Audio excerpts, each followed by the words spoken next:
Have you ever felt like the harder you fight for control, the more life slips away?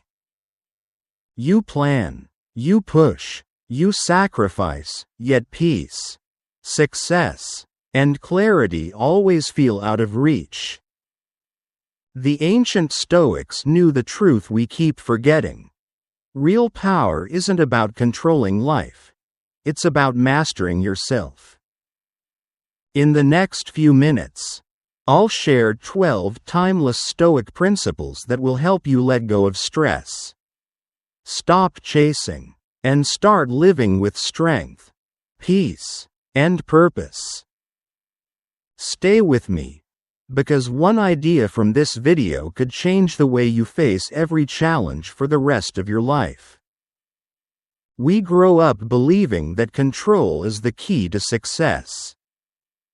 Plan everything. Prepare for every scenario. Micromanage your life and the lives of those around you. We're told that if we can just tighten our grip on our careers, relationships, emotions, we'll eventually get what we want. So we become obsessed with outcomes. We chase perfection. We try to force things into place. But strangely, the more we try to control, the more out of control we feel. Part 1. Let go of control, the key to a life that flows. We grow up believing that control is the key to success. Plan everything. Prepare for every scenario. Micromanage your life and the lives of those around you. We're told that if we can just tighten our grip on our careers, relationships, emotions, we'll eventually get what we want. So we become obsessed with outcomes. We chase perfection. We try to force things into place. But strangely, the more we try to control, the more out of control we feel. Think about it. How many times have you spent sleepless nights worrying about something completely outside your control? The results of an exam. A text that never came. The outcome of an interview. Someone else's opinion. You go over every detail, hoping to will the situation into going your way. But all that effort, does it ever bring peace? Or does it only add stress, anxiety, and exhaustion? Here's the paradox of life. The tighter you hold on, the more everything slips through your fingers. We waste enormous amounts of energy trying to manage what was never meant to be ours to control in the first place: other people's decisions, the timing of opportunities, the reactions of strangers, even the flow of life itself. And when reality doesn't align with our expectations, we don't just feel disappointed, we feel defeated. As if life is working against us. But what if it's not? What if life isn't trying to punish you, but teach you? What if the struggle isn't a sign to push harder, but a call to let go? The Stoics understood this centuries ago. Marcus Aurelius, one of the most powerful men of his time, wrote in Meditations about the futility of resisting what life presents to us. He observed that fighting against the natural order, trying to control the uncontrollable, is a sure path to suffering. True power, he believed, came not from dominating your circumstances, but from mastering your inner world. It wasn't about giving up. It was about giving in to the wisdom of what is. Letting go of control isn't the same as being passive. It's not about doing nothing. It's about doing your part, and then releasing your grip on the outcome. It's the shift from obsession to trust, from tension to flow. Imagine a river. You're standing in the current, trying to swim upstream with all your might. You're fighting the water, exhausting yourself, barely moving an inch. But what if you let go? What if you allowed the river to carry you, not without direction, but with trust? You'd still steer. You'd still paddle. But you'd no longer be wasting your energy trying to overpower the force that was always meant to guide you. That's what it means to align with life, to stop forcing and start flowing. Letting go isn't weakness. In fact, it's one of the most courageous acts a person can perform. Because it requires trust in life, in timing, in something beyond your limited perception. And most of all, it requires trust in yourself. That no matter what happens, you will rise, you will adapt, and you will thrive. Think about your own life. Where are you gripping too tightly?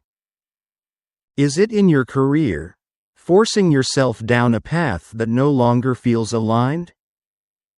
Is it in a relationship, trying to change someone who doesn't want to change? Is it in your goals, clinging to a vision that no longer reflects who you've become? Holding on can feel safe, familiar. But sometimes, the very thing you're clinging to is the thing that's keeping you stuck. Here's a truth the Stoics lived by. You cannot control external events, but you can control how you respond to them. And that's where freedom begins. We often think that freedom means having everything go our way. But in Stoic philosophy, freedom means being unshaken when things don't. It means remaining grounded even when life throws you a curveball. It means knowing that your peace doesn't come from perfect circumstances, but from a steady mind. And that peace begins the moment you let go of the illusion of control. And here's why this matters, because the moment you stop trying to control everything, life starts working with you, not against you. If this first principle resonates, keep watching, because the next one will show you why acceptance might be the most powerful skill you'll ever learn. Part 2. Real power lies in acceptance. We often think of power as something external: achievements, influence, wealth, the ability to change or control situations. But the Stoics taught something radically different. They believed that real power isn't about domination, but about acceptance. Marcus Aurelius, the Roman emperor and Stoic philosopher, once wrote, "Accept the things to which fate binds you and love the people with whom fate brings you together." This wasn't an invitation to be passive or indifferent. It was an instruction to live in alignment with reality. To recognize that peace doesn't come from bending the world to your will, but from learning how to live within the world as it is. But let's be honest, acceptance doesn't come easily.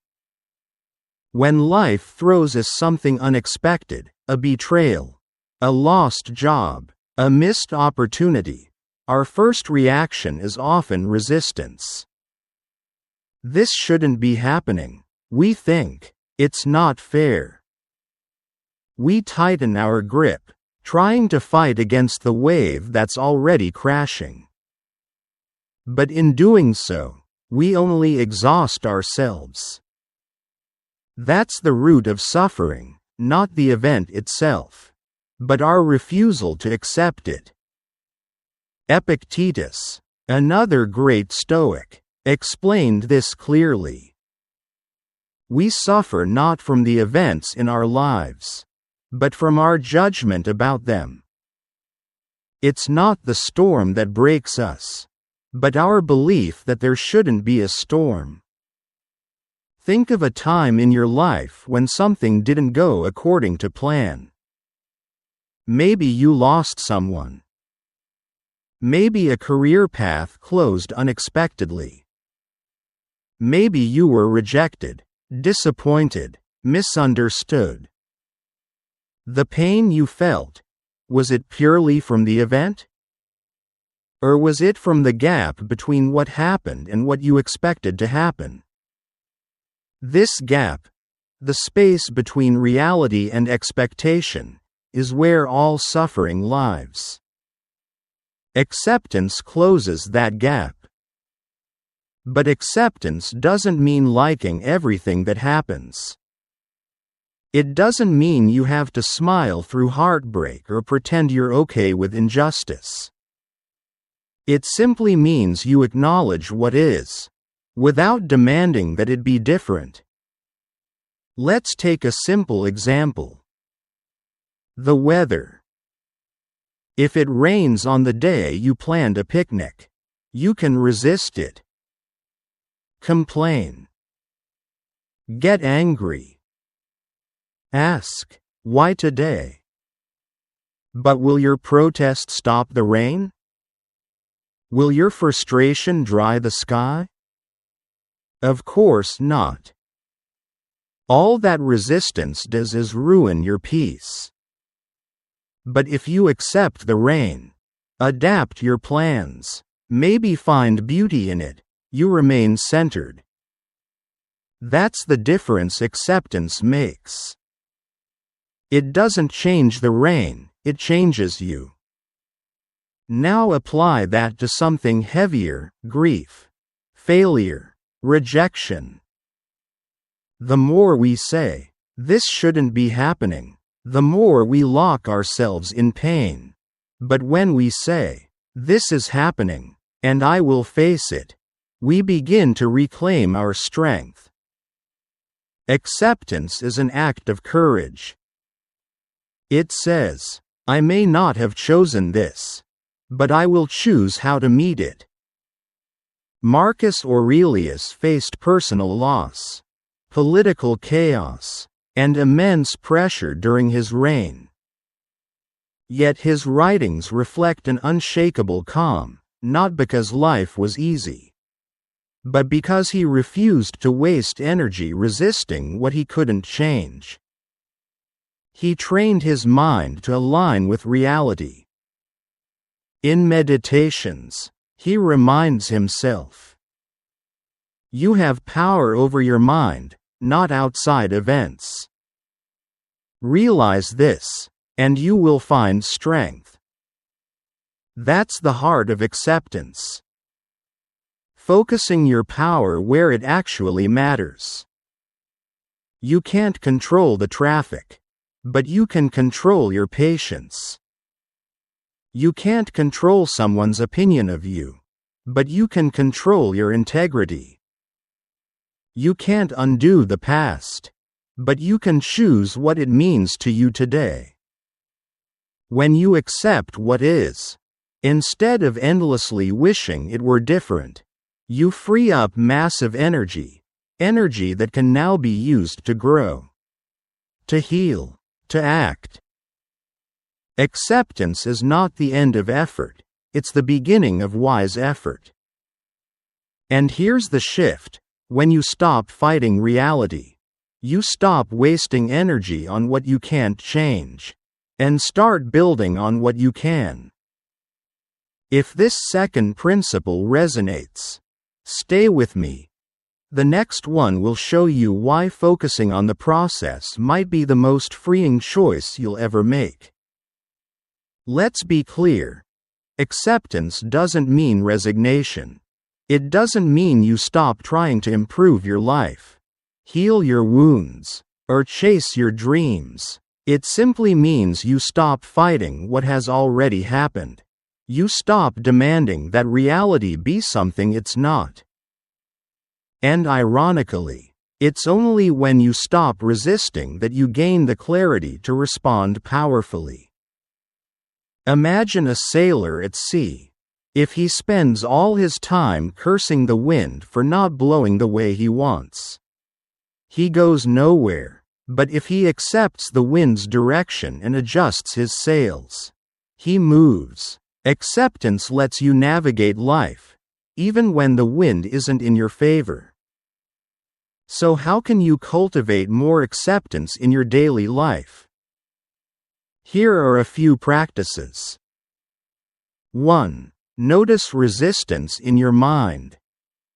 Pay attention to the moments when you mentally say, "This shouldn't be happening." That's your cue. Pause, breathe, and ask, is it true that this must not happen? Or am I just uncomfortable?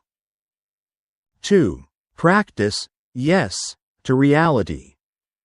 In difficult situations, silently say to yourself, "Yes, this is happening. This doesn't mean you're happy about it, but it brings you into the present, where you can respond with clarity."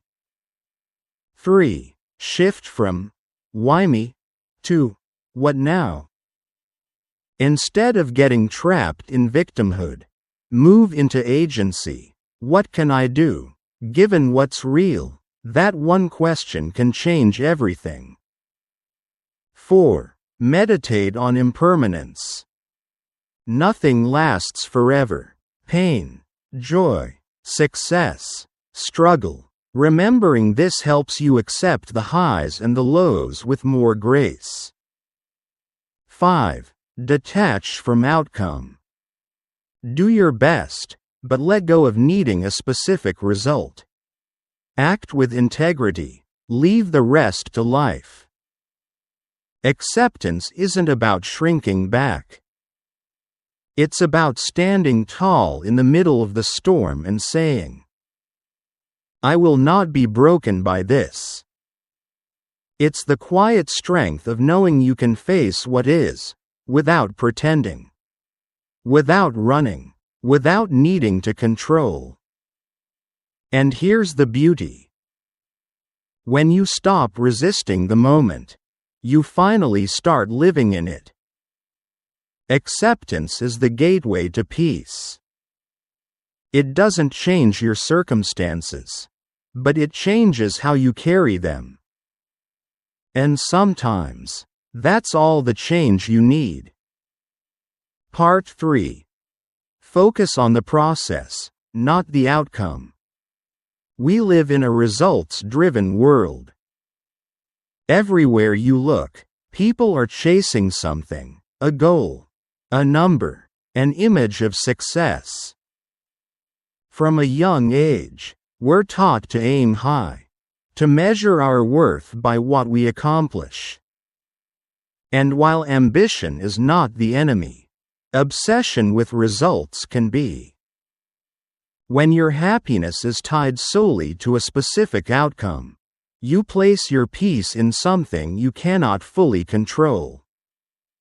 You create a fragile life, one where joy is delayed until you arrive, where progress is never enough, and where self-worth rises and falls with every win or loss. But the Stoics knew better.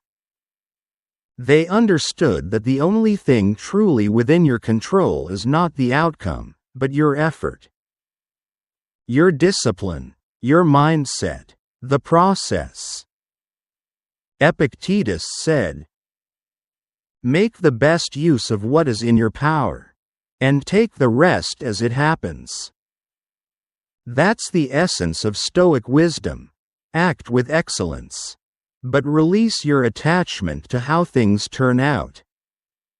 Let's bring this to life. Imagine an artist standing before a blank canvas. Their goal is to create something meaningful. But if they start obsessing over what people will think, how many likes it will get, whether it will sell or be praised, they've already lost their creative spark. Fear and pressure cloud their mind. Every brushstroke becomes hesitant. They're no longer in the moment. They're in their head. But what if that same artist lets go of the end result? What if they simply show up, pick up the brush, and immerse themselves in the act of painting? Suddenly, the process becomes alive. The colors flow. Time fades. The joy returns, not because the piece is perfect, but because the artist is fully present. Ironically, this is often when the most beautiful art is created. Not through force, but through flow. The same principle applies far beyond art. Whether you're building a business, nurturing a relationship, or training for a marathon, when your focus is locked solely on the finish line, you miss the richness of the journey. You rob yourself of growth, insight, and fulfillment. But when you give your full attention to the process, every step becomes meaningful. Every challenge becomes a teacher. Every day becomes a victory. Marcus Aurelius wrote, "Do every act of your life as though it were the very last act of your life." What he meant was, give your full presence to each task, not because it guarantees success, but because how you do something matters just as much, if not more, than what you get from it. And here's the irony: the less you obsess over the result, the more likely you are to reach it. If this third principle speaks to you, keep watching, because next, we'll talk about letting go of the need to control others, and how that could change every relationship in your life. In our results-obsessed culture, this is a radical idea. We're told, work hard to get the promotion. Be charming to win the relationship. Post content to gain followers. But the Stoics challenge us to ask, what if we focused on doing things well for their own sake? What if we lived not for the applause, but for the alignment? The truth is, results are often unpredictable. You might give your best and still fail. You might pour your heart into a project and still not get recognized. But if your joy depends entirely on those outcomes, you'll always be chasing shadows. However, if your joy comes from knowing you showed up fully, acted with integrity, and gave your best, then no failure can take that from you. Let's consider the athlete who trains every day. If they only care about the gold medal, every setback becomes a disaster. Every injury feels like defeat. They burn out quickly, driven by pressure and fear. But the athlete who trains because they love the craft, the movement, the challenge, the discipline, that athlete endures. They enjoy the process. And often, they improve more steadily, precisely because they're not driven by desperation. Or take the student studying for an exam. One student is fixated on the grade. They cram, stress, obsess over every mark. Another student focuses on learning, truly understanding the material, mastering the skill, becoming wiser. Even if both get the same grade, which one gained more? Which one grew? Outcomes can be rewarding, but they're temporary.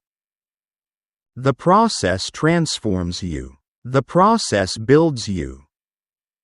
And here's something even more profound. When you commit to the process, outcomes often improve anyway. Why? Because presence sharpens performance. Because you're not distracted by fear or pressure. You're in the zone. Fully engaged. This is the paradox. The less you cling to results, the more likely you are to reach them. Because your energy is centered in the only place it truly belongs. The present moment. So how do we practice process-driven living? 1. Redefine success. Instead of asking, "Did I win?" ask, "Did I show up fully? Did you stay focused? Were you honest? Did you learn something? Did you grow?" 2. Detach from approval. Do things with excellence, not for praise. If the work is good, let it be good even if no one claps. External validation is fleeting. Internal fulfillment lasts. 3. Create rituals, not just goals. Goals are outcomes. Rituals are actions. A goal might be to write a book. A ritual is writing 500 words each day. Focus on the ritual, and let the goal take care of itself. 4. Celebrate effort, not just results. Congratulate yourself for the attempt, the discipline, the consistency, not just the wins. This reinforces the value of the process and builds confidence from within. 5. Be where your hands are. When working, work. When listening, listen. When resting, rest.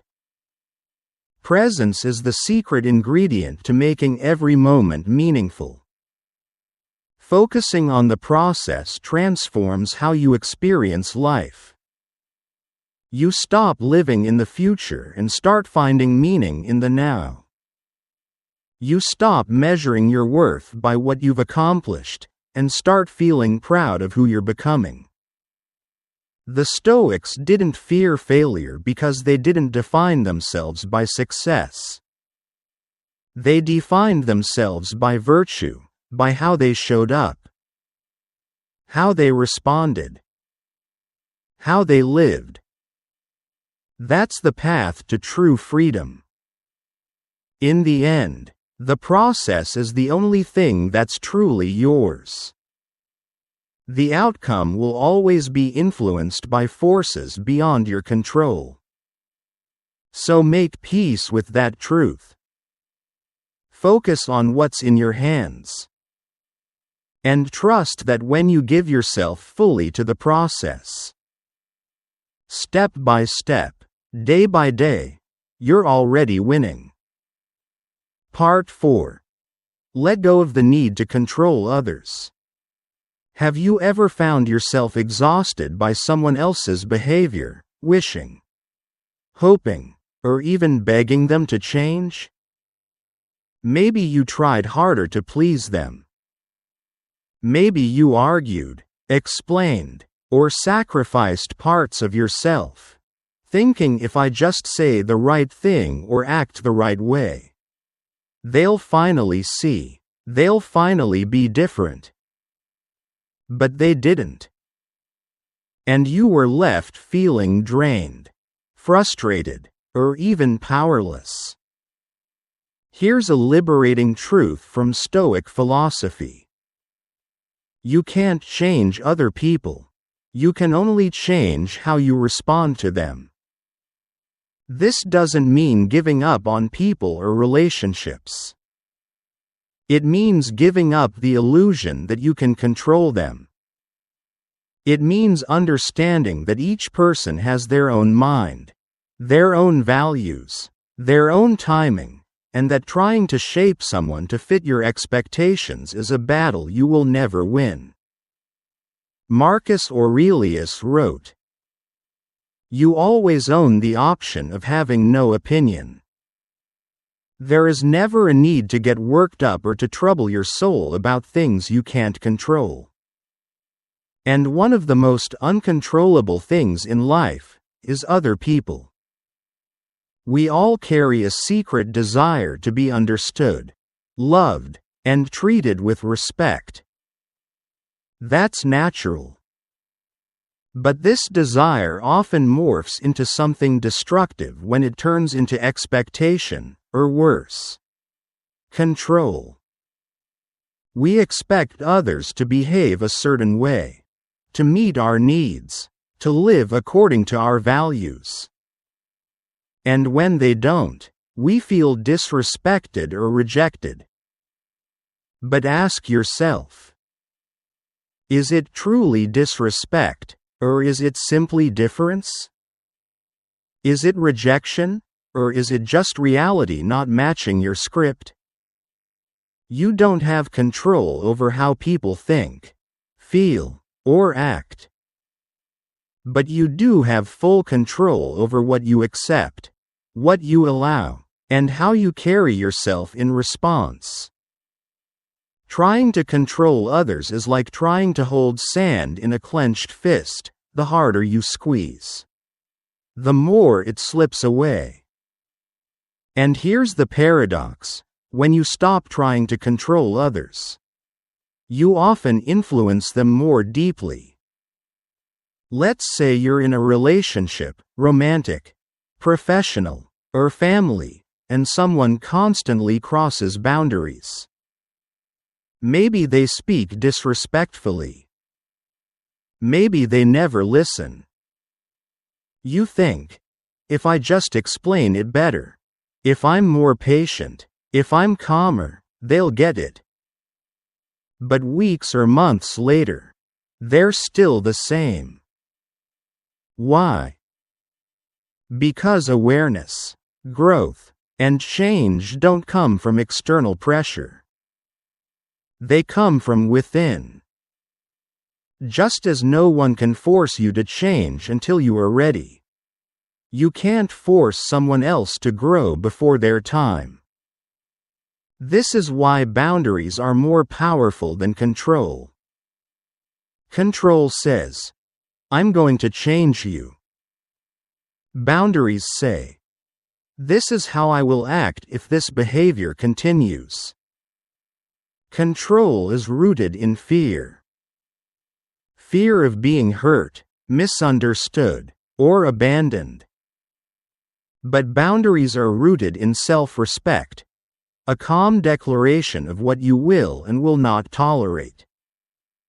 And here's the paradox: when you let go of trying to control others, you often influence them more deeply. If you've ever felt drained trying to change someone, keep watching.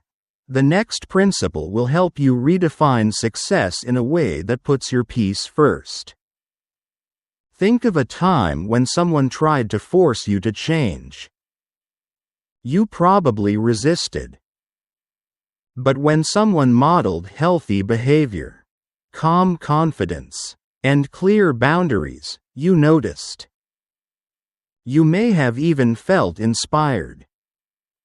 You see, your example carries more weight than your demands.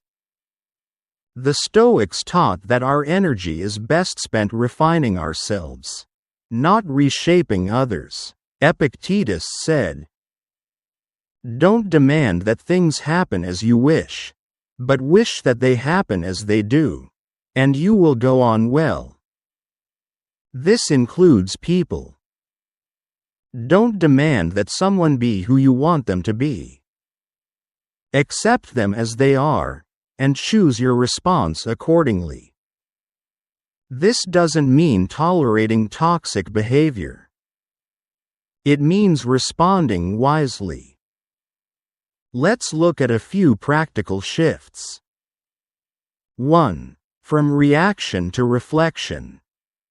Instead of snapping back or endlessly explaining, ask yourself, why does this trigger me? Often, the need to control others comes from a deeper insecurity or wound. When you understand your own patterns, you break free from reacting to theirs. 2. From control to boundary.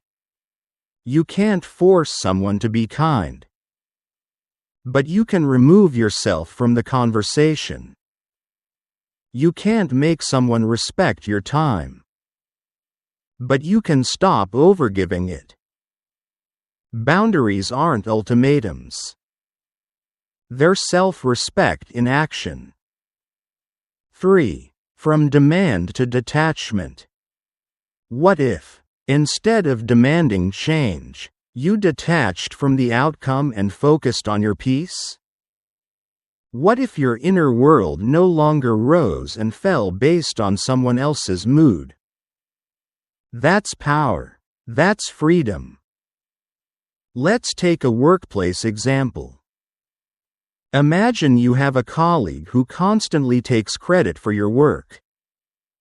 You confront them, but they deny it or deflect. You try harder, documenting everything, hoping they'll acknowledge you. Still nothing changes.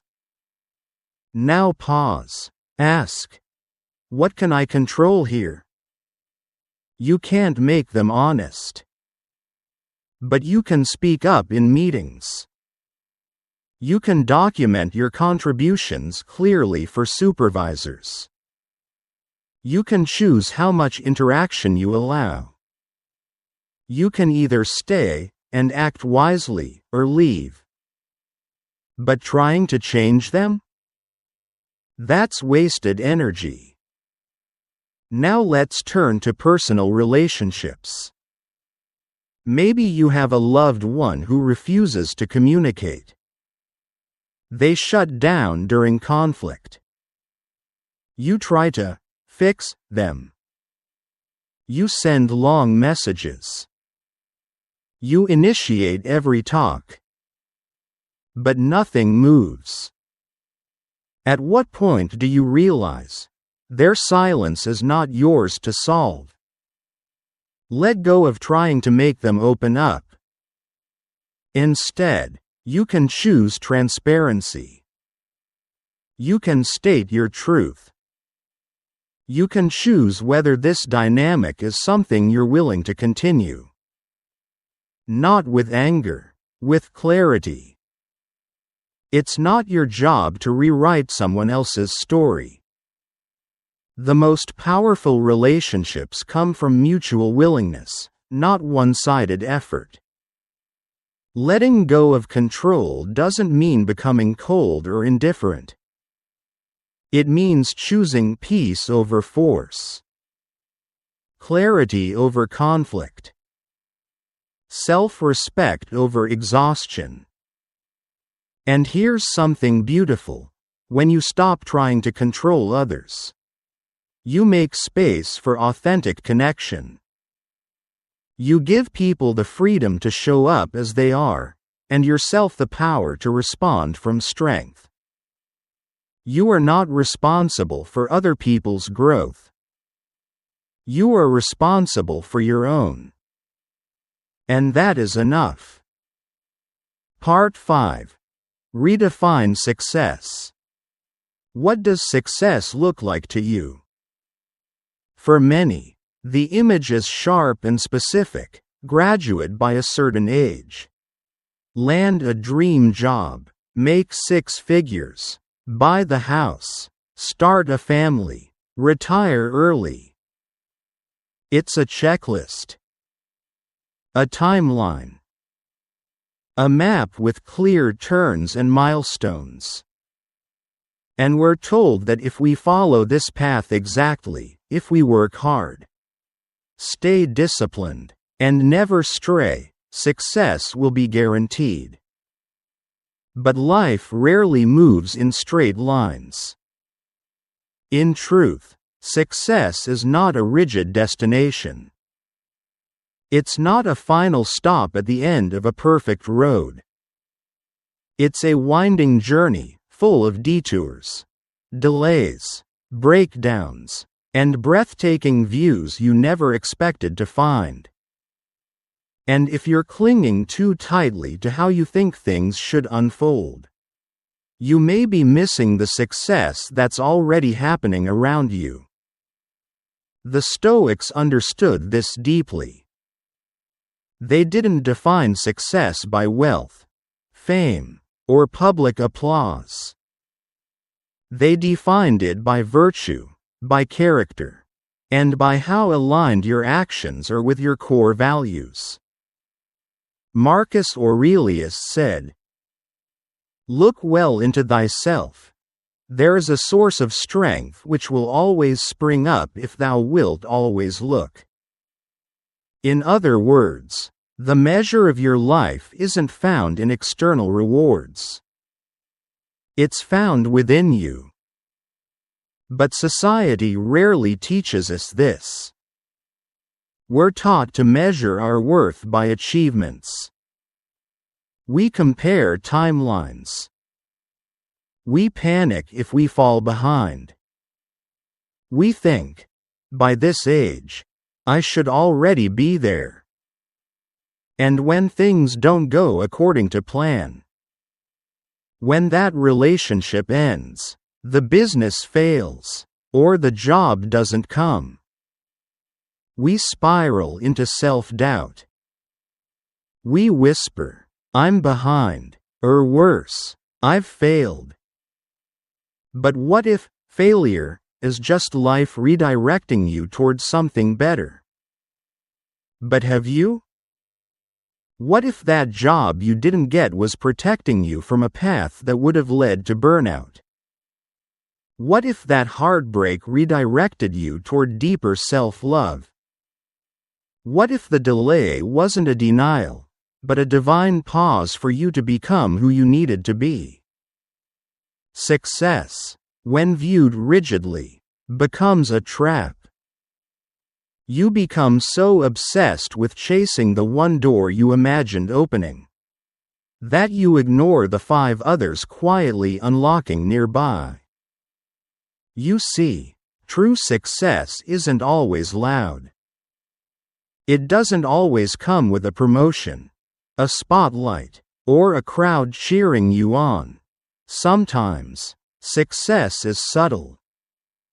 It's choosing rest over hustle, integrity over approval, healing over hiding, peace over proving. It's waking up and knowing you're living in alignment, not in performance.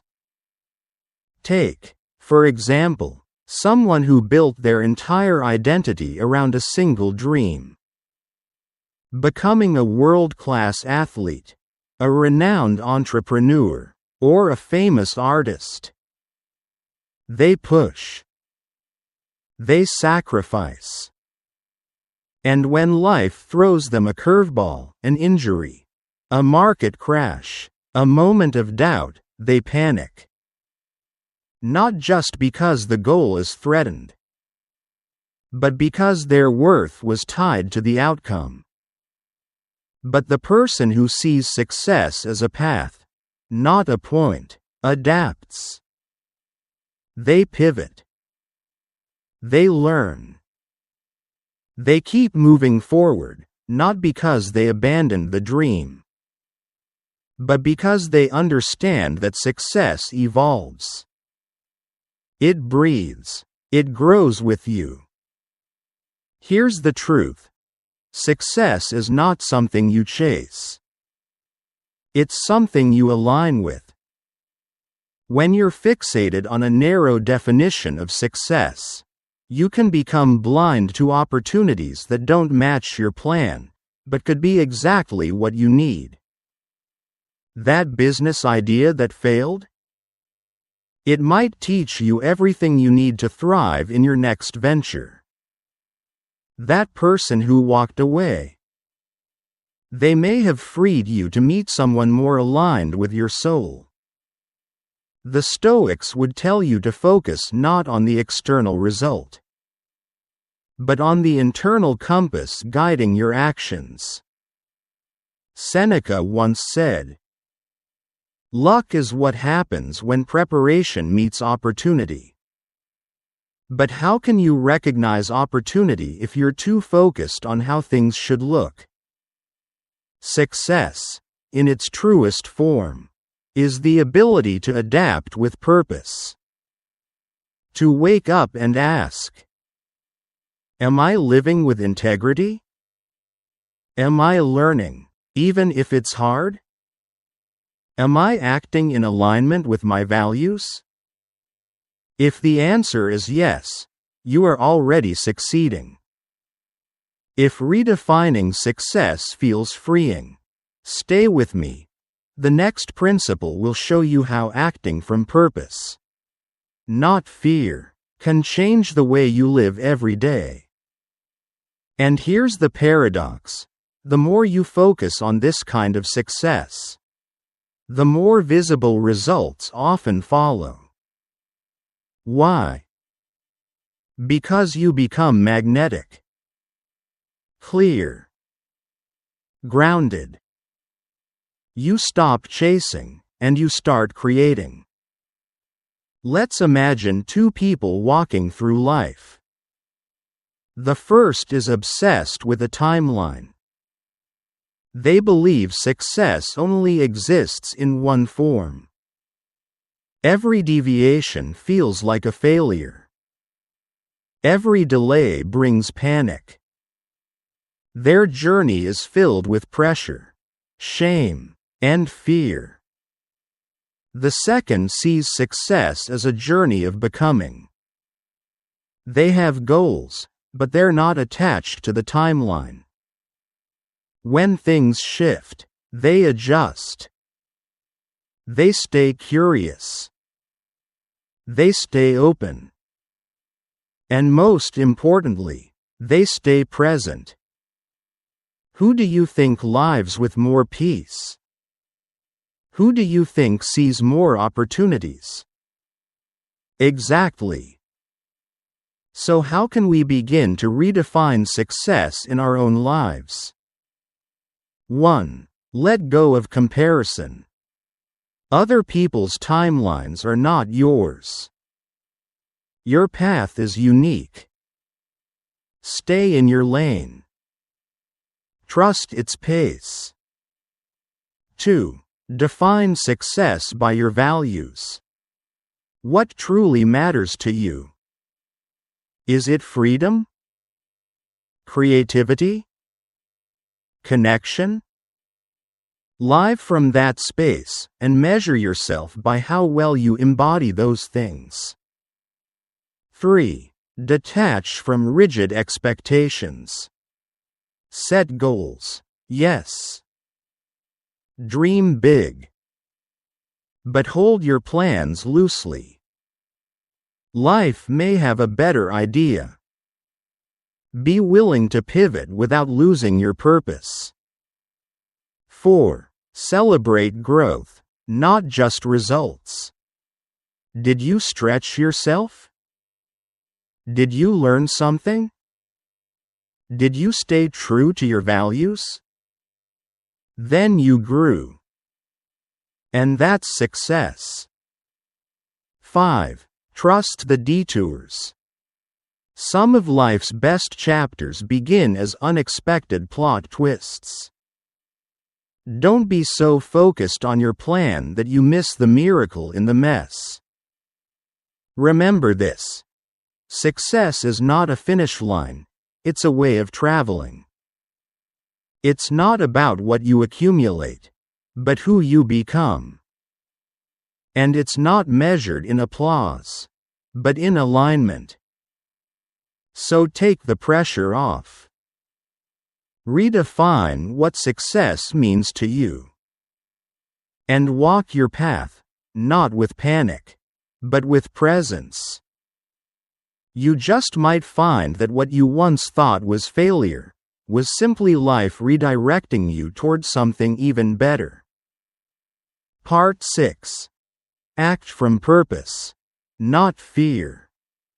What fuels your actions, fear or purpose? At first glance, both might look the same from the outside. Two people can be working hard, chasing goals, putting in the hours. But beneath the surface, the difference is massive. One is driven by fear, the fear of failure, of rejection, of not being enough.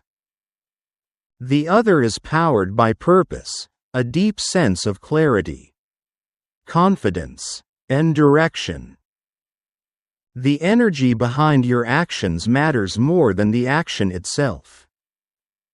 When fear is your driver, you tend to act in ways that are reactive, scattered, and desperate. You chase instead of attract. You push instead of align. And most of all, you try to control everything, thinking that if you don't, everything will fall apart. But ironically, that fear-based energy often repels the very things you're seeking. The Stoics understood this well. Epictetus once said, "First say to yourself what you would be, and then do what you have to do. Because when you know who you are, what you do flows naturally, without panic, without force." In other words, be clear about who you are before deciding what you do.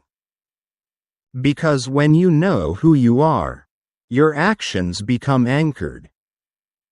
They come from purpose, not panic. Let's explore this difference in real life. Imagine two people searching for a job. The first person is terrified of not having enough.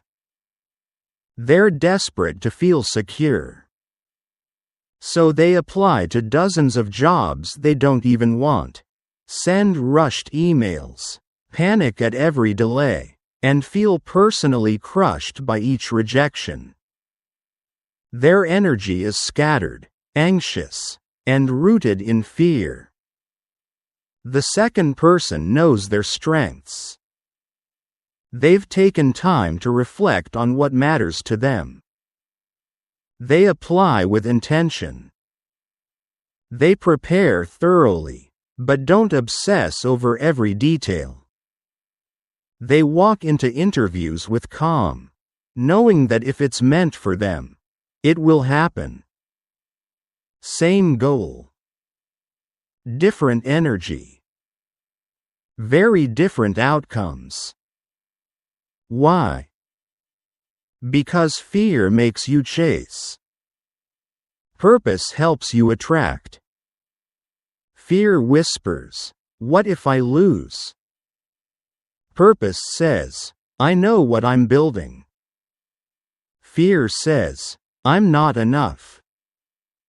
Purpose declares, "I am aligned." Let's take another example, relationships. When you enter a relationship out of fear of being alone, fear of not being loved, you often overextend, you become overly available. You tolerate things you know don't feel right. You try to earn someone's affection instead of simply being yourself.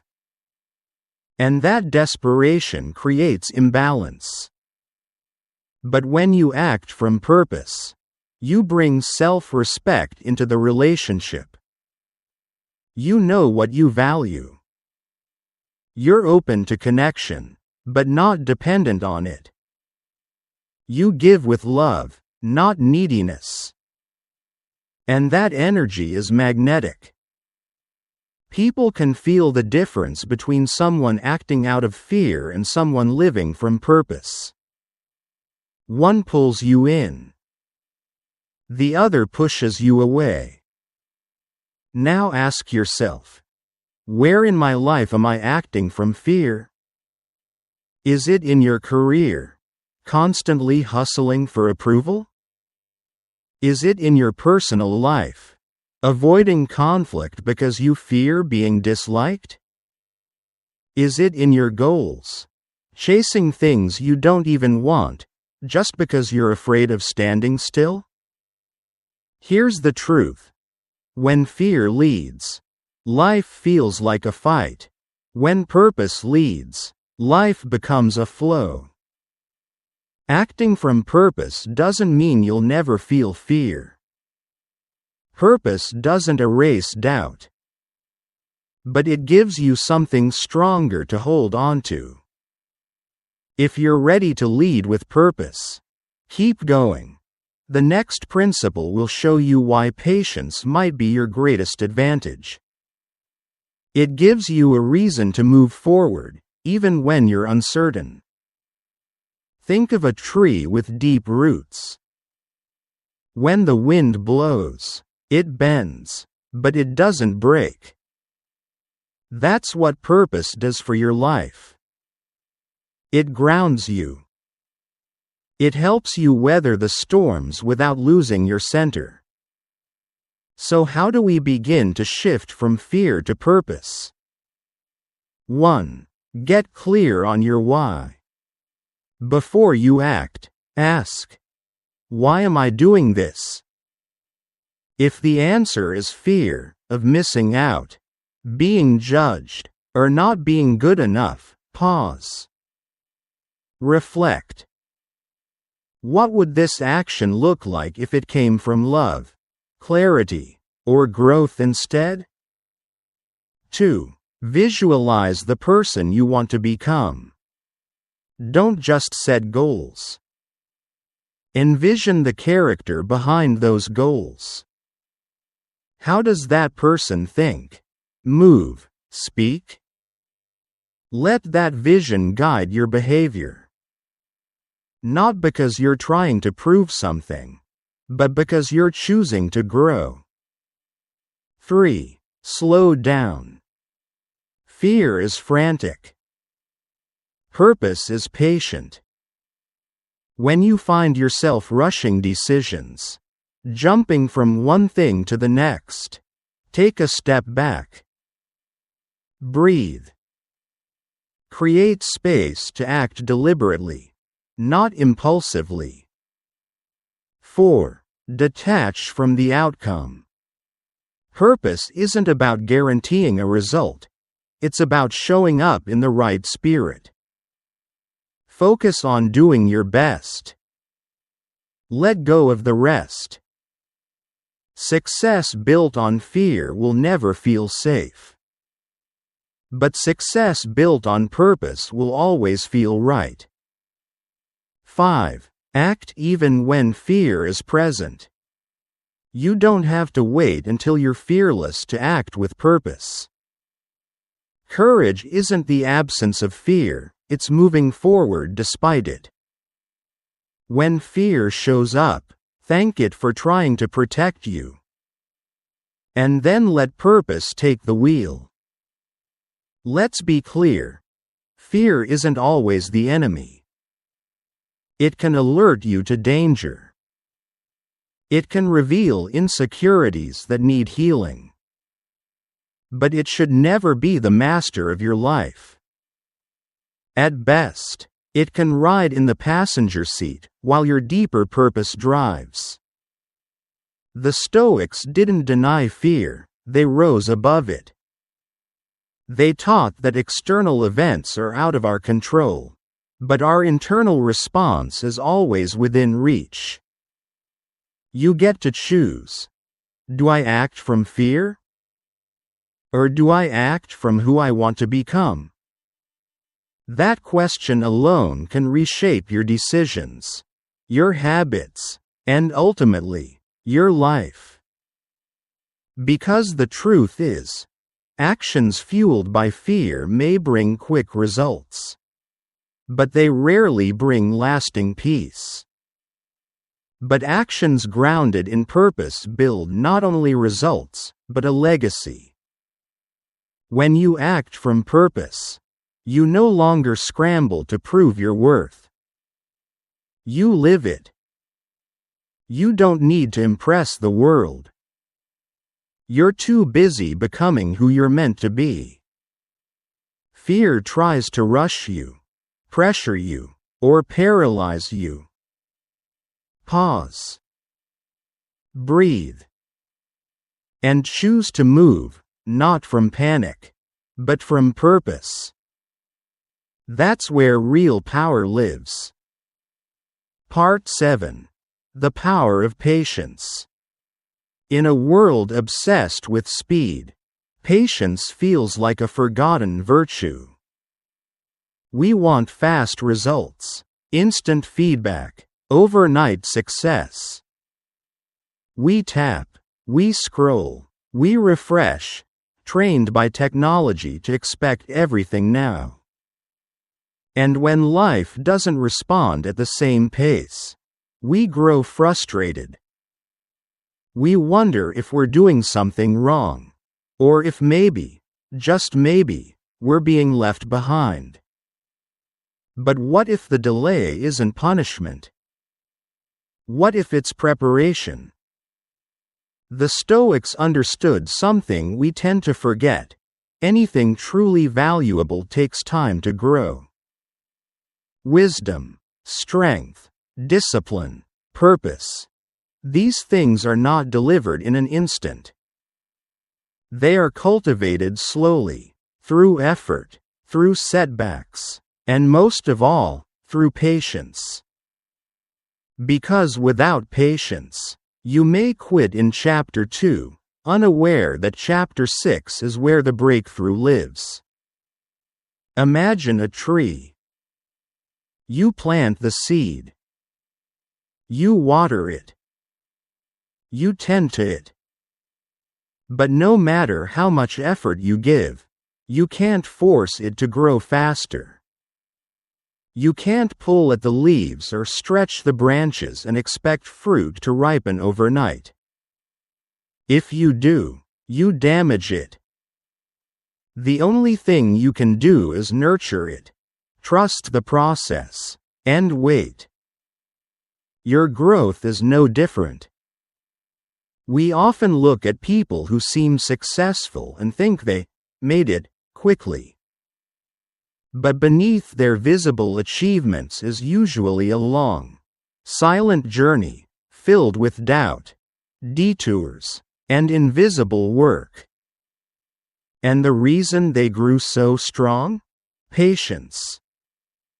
Seneca wrote, "No great thing is created suddenly." And yet, how often do we act as if it should be? We start a new habit and expect transformation within days. We launch a project and want immediate results. We heal from heartbreak and hope the pain disappears overnight. But the most profound changes in life happen gradually, beneath the surface, often when it feels like nothing is happening at all. Think of a seed again. For days, weeks, or even months, there may be no sign of life above the soil. But deep below, roots are forming. Foundations are being built. Strength is growing in silence. That's what patience allows, the unseen work. When you embrace patience, you begin to trust what you cannot yet see. And here's the irony: impatience often pushes success further away. When you rush the process, you interrupt it. When you pressure outcomes, you create anxiety. But when you surrender to the timeline of growth, you flow with it, and it becomes smoother, more stable, and more lasting. Let's apply this to your personal journey. Say you're working hard on yourself, trying to develop emotional intelligence, discipline, peace of mind. You read, reflect, journal, meditate. But then life tests you. Someone insults you, or plans fall apart, or fear kicks in again. You think, why am I still reacting this way? I thought I was growing. But growth doesn't mean perfection. It means resilience. It means that, even if you fall, you rise quicker. You observe with more clarity. You forgive yourself faster. That's progress, slow, subtle, but real. Patience allows you to see these victories. Now think about a creative pursuit. Maybe you're writing, building, designing, or starting a new business. The early days are exciting, but then the momentum fades. You don't get the recognition you hoped for. You question your direction. That's the moment many people quit, not because they failed, but because they didn't wait long enough for the roots to break through the ground. The Stoics would say, keep going. Don't abandon your path just because the results are delayed. Everything meaningful takes time. Let's take a real-world example. Consider someone training for a marathon. On day 1, they can't run a mile without gasping. But each day, they show up. They stretch. They run. They recover. It's not glamorous. Progress is slow. But after weeks and months of patient effort, they complete 26.2 miles. Now apply that to your dreams. You want to build something meaningful? Create something lasting? Become someone strong? Then you must give it time. Because without patience, you may quit in chapter 2, unaware that chapter 6 is where the breakthrough lives. Here's what the Stoics practiced. Patience isn't just waiting. It's how you wait. Are you waiting with anxiety? Doubt? Frustration? Or are you waiting with confidence, clarity, and trust in your process? Marcus Aurelius wrote, "Time is a sort of river of passing events, and strong as its current, no sooner is a thing brought to sight than it is swept by and another takes its place." That's a reminder. Don't rush the flow of life. Trust it. Time is not your enemy. It's your teacher. It shows you what matters. It reveals what's worth waiting for. It tests your resolve and rewards your perseverance. So how do we cultivate patience in a world that constantly pushes urgency? 1. Zoom out. When you're discouraged, step back. Look at the bigger picture. Will this delay still matter in 5 years? Likely not. Perspective breeds patience. 2. Celebrate micro-progress. Don't wait for the finish line to feel proud. Did you show up today? Did you stay aligned with your values? Then you've already succeeded. 3. Practice being present. Impatience often comes from living in the future, wanting something now. But life happens here. Focus on this moment. Give it your full attention. 4. Trust in delayed timing. Sometimes you're not getting what you want because you're still becoming the person who can handle it. Trust that the timing is part of your transformation. 5. Let go of the should. I should be further by now. This belief crushes patience. Replace it with, I'm exactly where I need to be to learn what I must. Patience isn't passive. It's powerful. It says, I'm willing to endure. I'm willing to keep going. I'm willing to grow at the pace life requires. And that kind of mindset doesn't just lead to success, it leads to depth, wisdom, strength. So remember, just because you don't see the fruit today doesn't mean the roots aren't growing. Trust the silence.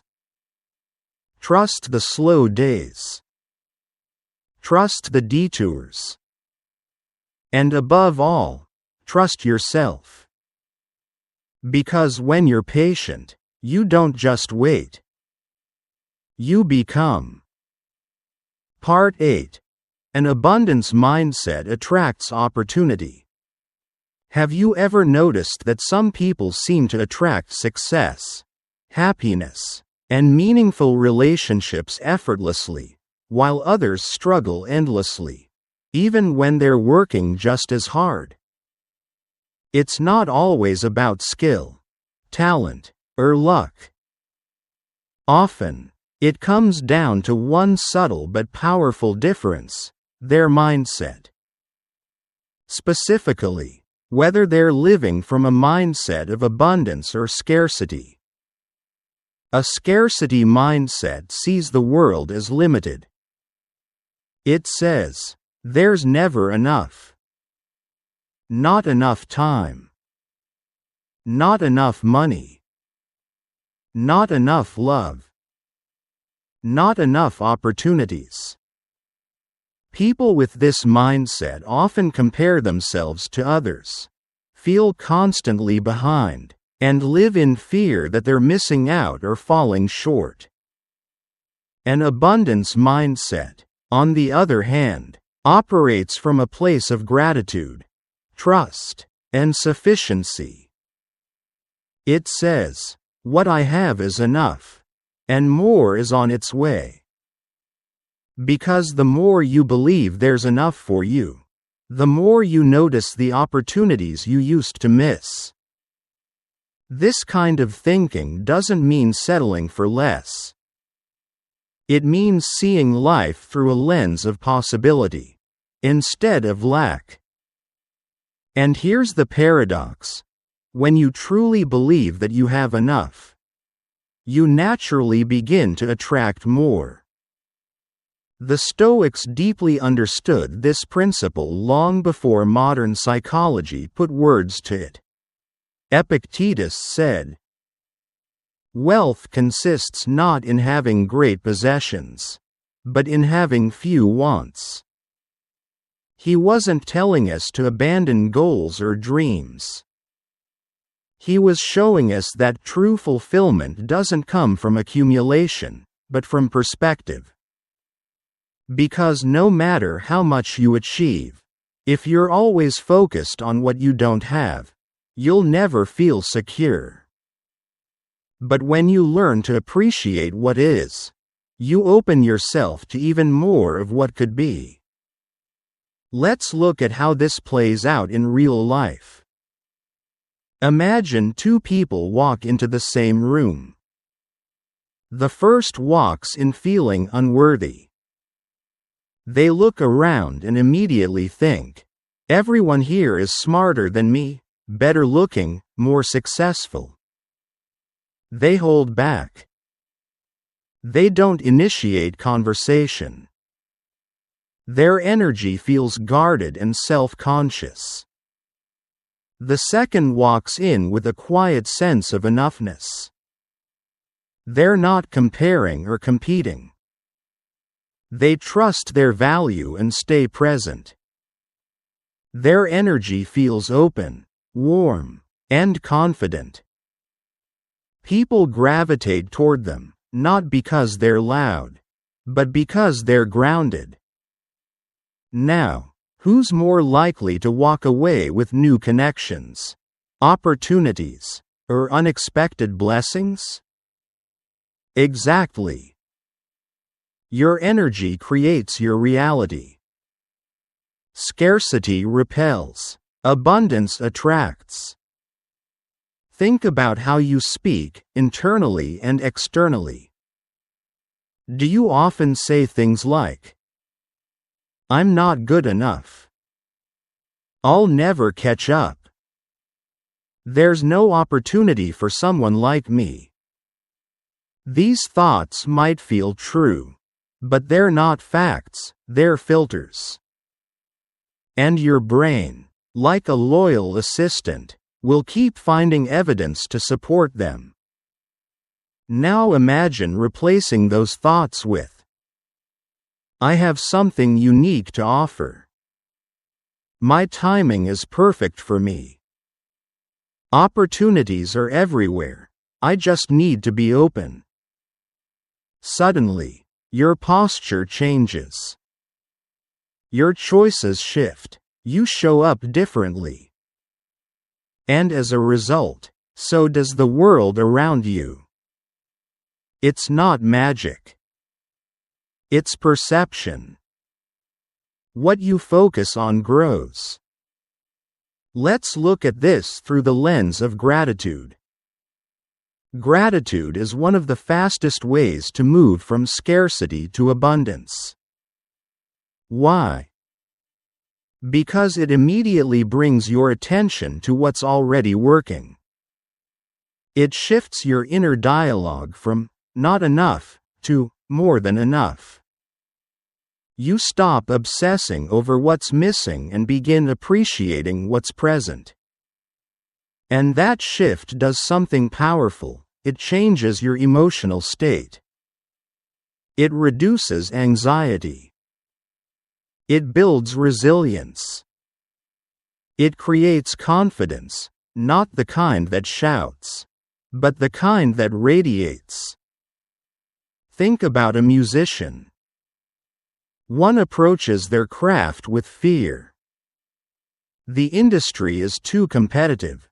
I'll never stand out. Every rejection proves I'm not good enough. The other says, "There's space for me.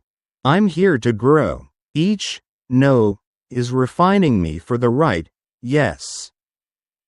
Same path. Different mindset. Different energy. Different outcome. Because the person who believes in possibility keeps showing up. They collaborate more. They create more. They take risks, not recklessly, but from trust. And eventually, the doors open. Here's the key.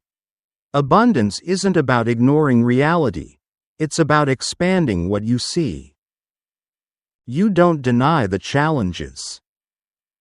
You simply choose to believe that there's more beyond them. You start looking for the lesson, the opening, the seed of growth. You recognize that life isn't a zero-sum game. Someone else's success doesn't take away from yours. In fact, it can inspire it. Because abundance says, "There's enough for all of us." So how can you begin to develop an abundance mindset? 1. Practice daily gratitude. Each morning or evening, write down 3 things you're grateful for. Not just material things, moments, people, lessons, even challenges. This rewires your brain to focus on what's working. 2. Watch your language.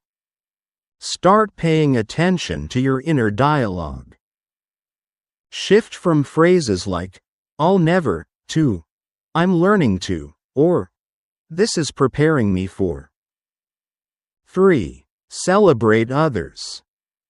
Scarcity sees others' success as a threat. Abundance sees it as proof of possibility. Congratulate people genuinely. Let their wins remind you that more is possible for you. 2. 4. Focus on contribution. Ask, "How can I serve today?" Whether through your work, your kindness, or your presence, offering value shifts your energy from lack to overflow. 5. Visualize enough. When you're anxious, pause and visualize abundance. Picture opportunities finding you. Imagine calm confidence radiating from within. Feel what it's like to already be enough. Over time, this mindset becomes a way of life. You begin to notice things others miss. You stay steady when others panic. You take action not from fear, but from faith. And slowly, the world starts responding in kind. Because when you truly believe there is enough time, love, possibility, you stop scrambling. You stop chasing. And in that stillness, you receive. The Stoics weren't wealthy by today's standards. But they were rich in perspective. Rich in wisdom, rich in freedom. And that kind of wealth, no one can take from you. So let go of scarcity. Cultivate abundance. Not by trying to have everything, but by realizing you already do. Part 9. Your mindset shapes every experience. If you could change one thing to instantly reduce your stress, improve your relationships, and elevate the quality of your life, what would it be? Most people might say more money, a better job, or more time. But what if the most powerful shift you can make has nothing to do with the world around you, and everything to do with the world within you? Your mindset, your internal lens, shapes every experience you have. The way you think influences what you notice, how you react, and even how you feel. William James, often called the father of modern psychology, once said, "The greatest weapon against stress is our ability to choose one thought over another. And perhaps even more powerfully, you don't have to believe everything you think." That's a radical idea. Because if you stop for a moment and observe your thoughts, you'll realize something strange. Your mind is constantly narrating, judging, predicting, and reacting. It generates thousands of thoughts per day, some inspiring, some helpful, but many untrue, unhelpful, or outright harmful. And unless you're aware of them, those thoughts begin to run your life. The Stoics understood this deeply. They taught that events are neutral, it's our interpretation of them that gives them meaning. Because it's not what happens to you, it's the story you tell yourself about what happens. Epictetus said, "Men are disturbed not by things, but by the view which they take of them." In other words, it's not the event itself, It's what you think about the event that causes emotional suffering.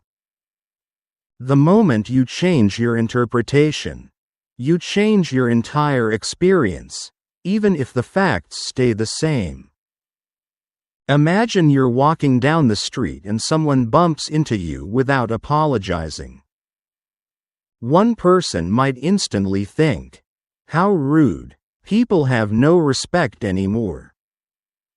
Another might think, "Maybe they're having a rough day," and simply move on. Same event, two completely different experiences. Why? Because their mindset filtered the meaning. This means that if you want more peace, you don't always need to change your circumstances. You need to change how you think about your circumstances. That's what makes mindset the most powerful tool you have in navigating life. Let's explore this in more detail.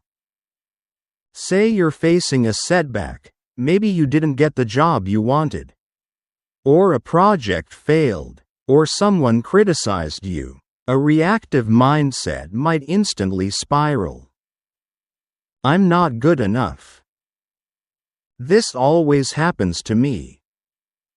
Nothing ever works out." And just like that, one event becomes a story about your worth, your future, and your identity. But a conscious, resilient mindset takes a pause and reframes the moment. "This is disappointing, but I can grow from it. Maybe this rejection is redirecting me. What can I learn here?" The facts haven't changed, but the experience has. Why? Because the interpretation shifted. This is where true power lies, not in controlling everything that happens, but in mastering your response to what happens. The Stoics called this mental discipline. It's the art of stepping back from your emotions long enough to observe them clearly. To ask yourself, is this thought helpful? Is it true? Is there another way to see this? Let's take a deeper look at some strategies to shape your mindset into a tool for strength. 1. Practice thought awareness. Most people live on autopilot, thinking the same thoughts, reacting the same way, day after day. The first step is to simply notice your inner dialogue. What's the story you're telling yourself? Is it empowering or limiting? When you hear thoughts like, "I'm failing," "I'll never succeed," or "they're better than me," treat them not as truths, but as guesses. Step back. Question them. 2. Reframe with intention. Instead of saying, "This is a disaster," say, "This is a challenge, and I'm learning from it." Instead of, "I can't handle this," try, "This is hard, but I've faced worse and survived." Your language matters. Words carry emotion. Shift your words, and you shift your world. 3. Separate facts from interpretations. A fact might be, "I didn't get the promotion." Your interpretation might be, "I'm not good enough." The first is real. The second is a thought, and one you don't have to accept. Remind yourself, a single event does not define your entire value. It's a moment, not your identity. 4. Use adversity as a mindset gym. Just as you lift weights to strengthen your body, you can use daily challenges to strengthen your mind. Missed a train? Use it as a patience representative. Got criticized unfairly? Use it to practice emotional control. Plans fell through? Practice letting go. Every hardship is an opportunity to choose the story that shapes your strength. 5. Visualize from empowerment, not fear. Your brain doesn't always distinguish between imagination and reality. When you constantly imagine worst-case scenarios, your nervous system prepares for them, even if they never happen.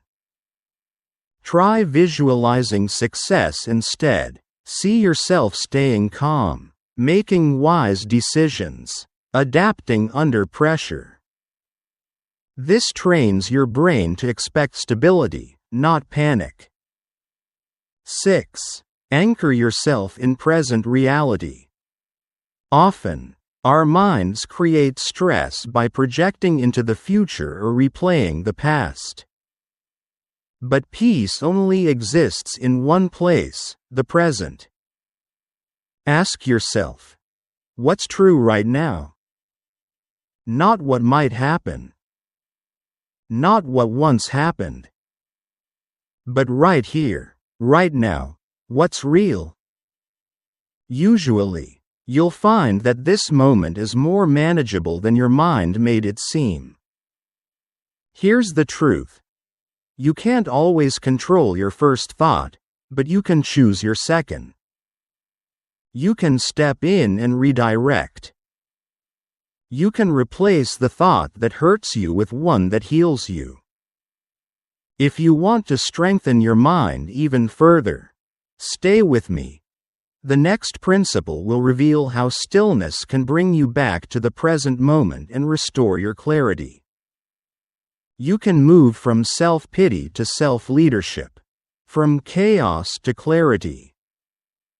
That is the superpower of mindset. The Stoics trained for this every day, not to become cold or emotionless, but to stay clear when storms came.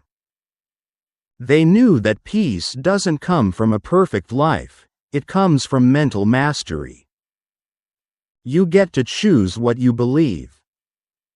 You get to decide which thoughts get to stay. And that choice, made over and over again, becomes the foundation of your inner freedom. So the next time your mind starts spiraling, pause. Ask, is this thought helping me or hurting me? Is this fear real or imagined? What else could be true here? You change your thinking. You don't just change your mind. You change your life. Part 10. Stillness is the tool that brings you back to the present. In today's noisy world, it's easy to feel like you're always somewhere else. Your body might be here, but your mind is racing ahead to tomorrow's worries or replaying yesterday's regrets. And in the chaos of constant thinking, constant planning, and constant distraction, you lose something precious, the present moment. Yet the present is the only place where life actually happens. The Stoics, long before the age of smartphones and social media, understood this deeply. They believed that stillness, mental and emotional calm, is not a luxury for monks or sages. It's a tool, a discipline, and perhaps the most essential one if you want to live well. Marcus Aurelius wrote, "Nowhere can man find a quieter or more untroubled retreat than in his own soul."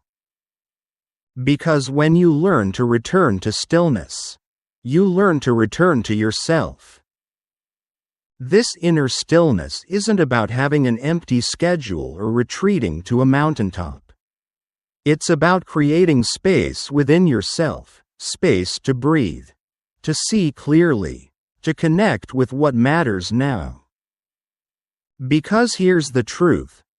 When you are trapped in anxiety about the future or sorrow about the past, you are absent from your own life. How much time have you lost this way? Think of how often we drift into what ifs. What if this goes wrong? What if I fail? What if they leave me? Or how often we drown in if onlys. If only I had said something different. If only I had started sooner. If only things had gone another way. But the past cannot be changed. The future cannot be predicted. And yet we spend most of our energy there, forgetting that now is the only place we can act, choose, and create change.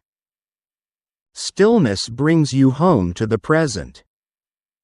It allows you to pause, to listen, to observe, to breathe before reacting, to think before speaking, to choose wisely instead of impulsively. Stillness is what turns reaction into response. And that one shift can change everything, from your relationships to your productivity to your peace of mind. Let's put this into perspective. Imagine your mind like a glass of muddy water that's been shaken. Thoughts swirl, emotions cloud everything, and clarity is impossible. But if you let the glass sit, still and undisturbed, the mud begins to settle. The water clears. Stillness is that pause. In stillness, you gain clarity. In stillness, you remember who you are. In stillness, you realize that most of your fears are imagined, and most of your power is waiting right here. But here's the problem. Our world doesn't encourage stillness. It glorifies hustle, distraction, constant input. We're taught to equate busyness with value and silence with weakness. But that's not strength, it's avoidance. Because often, it's in silence that the hardest truths come up. And most people are afraid of what they'll hear in the quiet. But the Stoics weren't. They practiced daily stillness, not by meditating for hours, but by reflecting, journaling, and sitting with their thoughts instead of running from them. They believed that a still mind is a prepared mind, ready for life's unpredictability, steady in the face of chaos. So how do you begin cultivating this kind of stillness in your modern life? 1. Create quiet spaces, even if just for minutes. You don't need an hour of meditation. Start with 5 minutes. Sit in silence. Close your eyes. Observe your breath. Let your thoughts pass without chasing them. Stillness is a skill, and like any skill, it strengthens with practice. 2. Bring your focus back to now. When your mind drifts, because it will, gently bring it back. Ask yourself, what's happening right now? What do I see, hear, feel in this moment?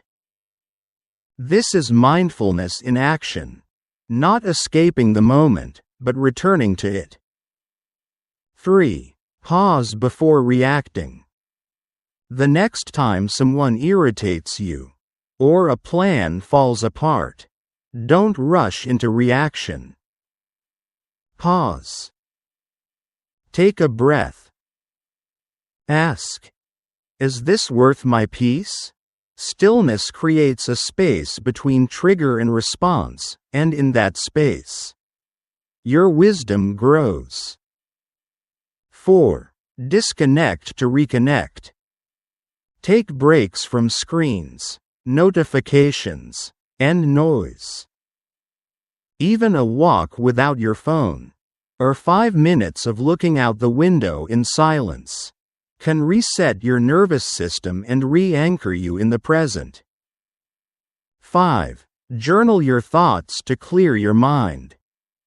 Sometimes stillness doesn't mean silence, it means expression. Write down your thoughts. Let the noise leave your head and settle on the page. From there, patterns become clearer, problems feel smaller. Now, let's talk about the emotional power of presence. When you're truly in the moment, food tastes richer. Conversations deepen. Nature feels more alive. Time slows down. And peace rises. Presence turns ordinary moments into sacred ones. It transforms anxiety into awareness. And it reminds you that life is not happening somewhere else. It's happening here. Stillness isn't avoidance. It's not detachment, it's presence. It doesn't mean ignoring the world. It means meeting it from a place of groundedness rather than reactivity. Imagine walking through a chaotic day, traffic, deadlines, unexpected conflict, but instead of being tossed around by every challenge, you move with a calm center. That's what stillness offers, internal stability in an unstable world. The Stoics didn't seek stillness because they were fragile. They sought it because they knew life would test them, and they wanted to be ready. So ask yourself, when was the last time you were truly still? Not just physically, but mentally, emotionally? When was the last time you let go of what was and stopped worrying about what's next? Stillness is not a pause in life. It is life, the real part that exists beyond all your worries and plans. Return to it. In the stillness, you'll hear your intuition. In the stillness, you'll find your peace. In the stillness, you'll remember, you already have everything you need to handle this moment. Because this moment is all there is. And in this moment, with presence, everything becomes possible. Part 11. Letting go of control is the path to freedom.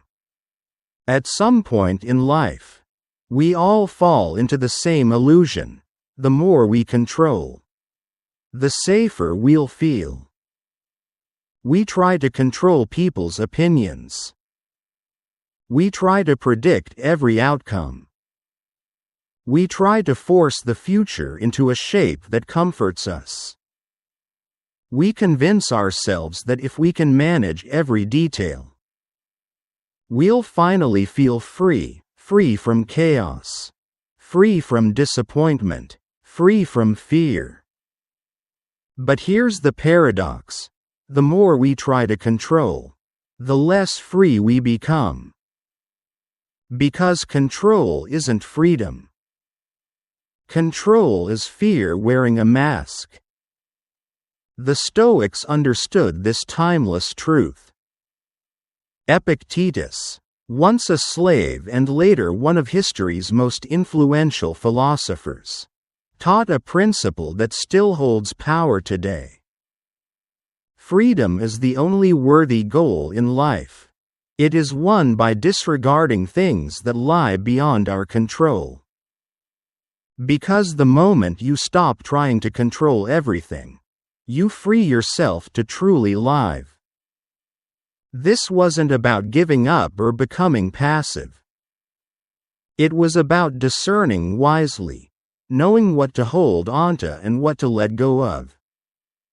And that distinction changes everything. The illusion of control. We want to believe that if we plan well enough, work hard enough, think long enough, we can avoid pain. We can shield ourselves from uncertainty. But control is a moving target.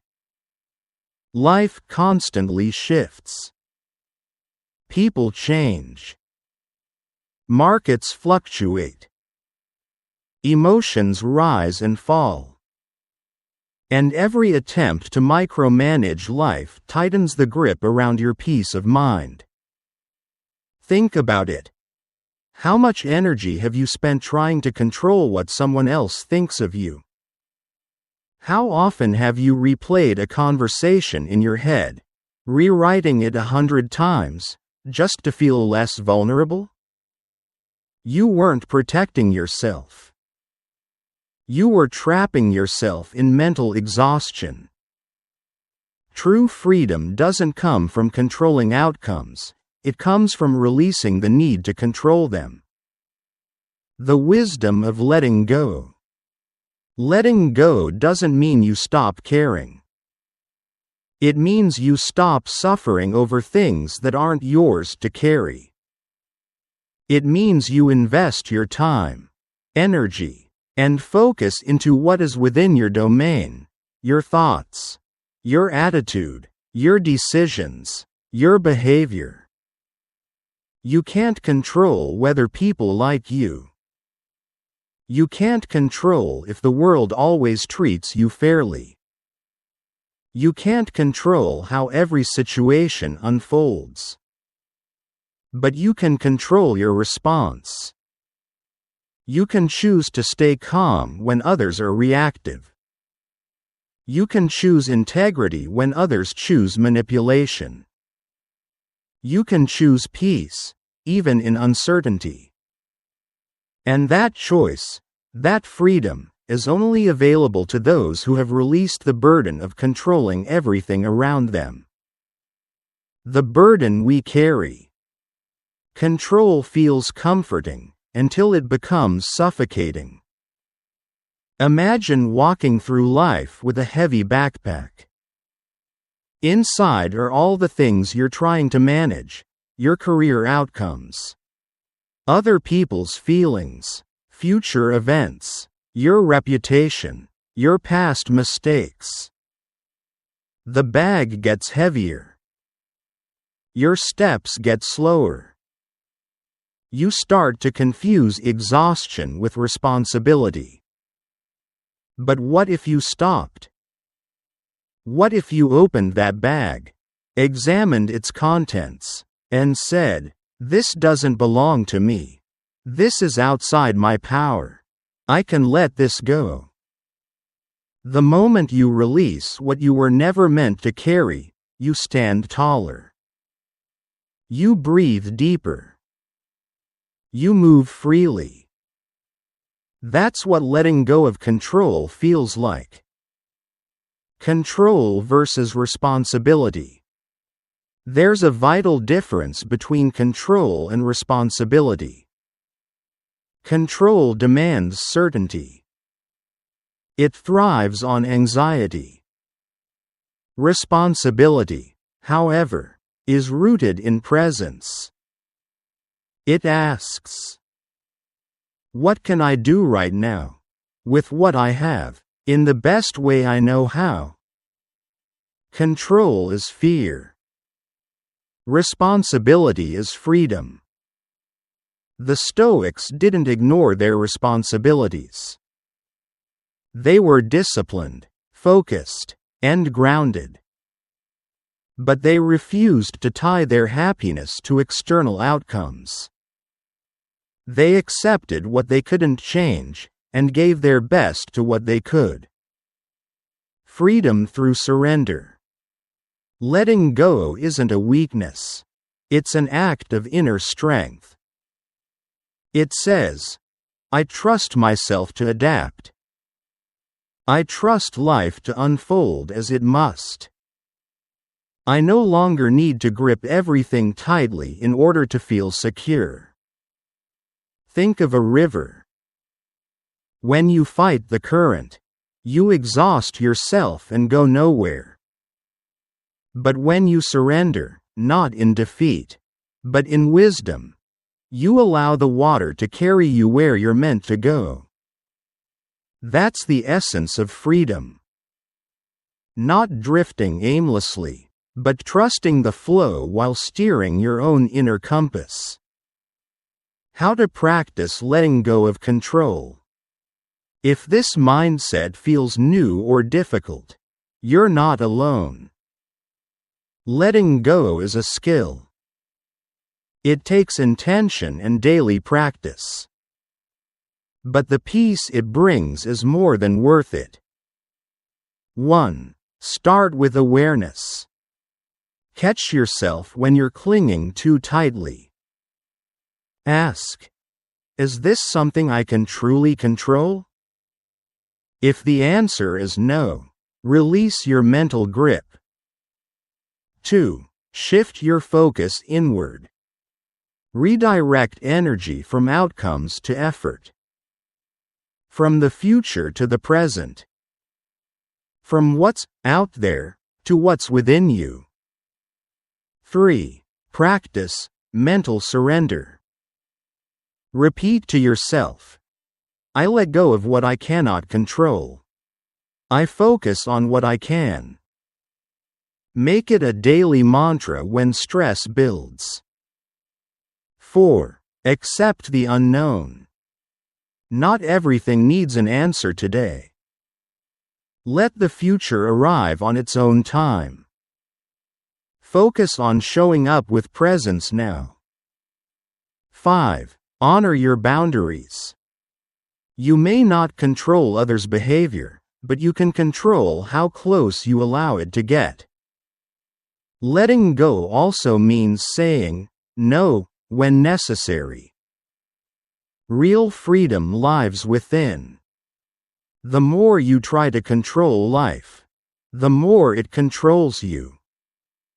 But the moment you loosen your grip, the moment you choose to release rather than force, you find peace. And not just peace, but clarity, strength, and true power.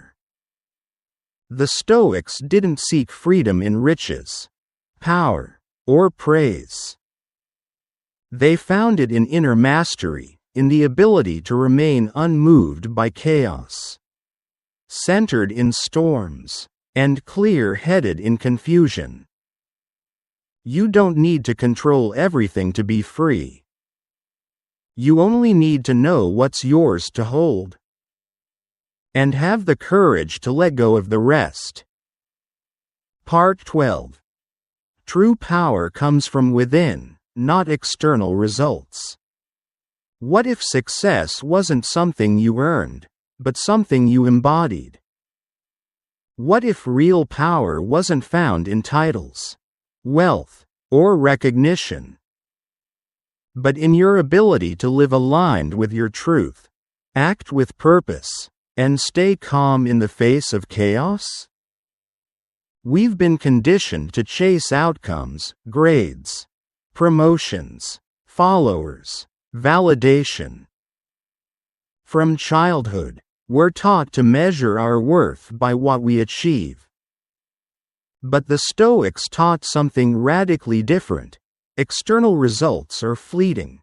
Inner strength is eternal. Seneca wrote, "A man is not made miserable by great suffering, but by the way he reacts to it." And Marcus Aurelius, an emperor who ruled over vast territory and great power, said in Meditations, "Look within. Within is the fountain of good, and it will ever bubble up, if thou wilt ever dig." True power, according to the Stoics, is inner power. The kind that doesn't depend on applause, on wealth, or on everything going your way. It's the strength to remain grounded when the world shifts around you. It's peace in the middle of the storm. The trap of external validation. Let's be honest, it's easy to get caught up in results. We want proof that our efforts matter. We want to see our value reflected in numbers, outcomes, and other people's opinions, but that's a fragile way to live. Because the moment the results don't come, or don't come fast enough, you begin to doubt yourself. You start to question your path. You feel like a failure, not because you are, but because your sense of worth was built on things outside your control. This is why people can have everything, money, fame, influence, and still feel empty. Because success, in the absence of inner peace, is hollow. It's a performance, not fulfillment. But when you live from within, when your actions are rooted in integrity and meaning, even the smallest step forward feels significant. Even the quiet victories become sacred. Living in alignment with your values. So what does it mean to live from inner power? It means you know your values, and you actually live them. It means your actions match your intentions. It means you don't just speak about purpose, you walk it. This kind of life doesn't always look impressive on the outside. It might not go viral. It might not be loud. But it's steady, it's real, and it's deeply fulfilling. Think about someone who chooses honesty even when lying would be easier. Or someone who stays kind even when others are cruel. Or someone who walks away from money because it compromises their ethics. That's inner power. That's success, whether the world applauds or not. Because deep down, you know when you're aligned. You know when you're living true. And nothing outside of you can give, or take, that away. Purpose over performance. Too often, we act based on how it will look, not how it will feel. We make choices to impress others, to compete, to prove ourselves, and in the process, we lose ourselves. But purpose asks a different question. Is this meaningful to me? Does this reflect who I want to be? Am I moving toward growth, or just chasing noise? When your life becomes purpose-driven, not performance-driven, everything changes. You stop hustling for attention. You stop living for metrics. You stop tying your value to someone else's approval. Instead, you start showing up from wholeness. And that's when life starts to feel full, even before the results arrive. The quiet strength within. There's a quiet kind of strength that doesn't need to be seen. It's the strength of someone who keeps their word when no one's watching. The strength of someone who forgives instead of retaliates. The strength of someone who can say, no, without guilt and, yes, without fear. This kind of strength isn't loud, but it's unshakable. And it comes from knowing that your worth is not something to earn. It's something you remember. It's built through how you live, how you think, how you treat others, and how you treat yourself. Shifting from outcome to identity. Most people chase results. But the Stoics invite us to chase virtue. Not, what can I gain? But, who am I becoming? When you focus only on results, you live in constant evaluation. But when you focus on identity, on becoming courageous, wise, just, disciplined, you win no matter the outcome. Even failure becomes fuel, even setbacks become sacred. Because they refine your character. They shape your story. They forge your inner strength. How to cultivate inner power daily. 1. Know your values. Write down the 3 to 5 values that matter most to you. Ask yourself, am I living in alignment with these every day? 2. Detach from approval. Do the right thing because it's right, not because it's popular. External praise fades. Integrity doesn't. 3. Practice self-reflection.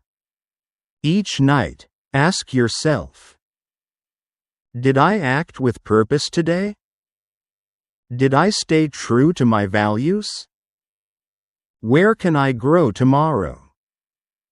4. Replace comparison with connection.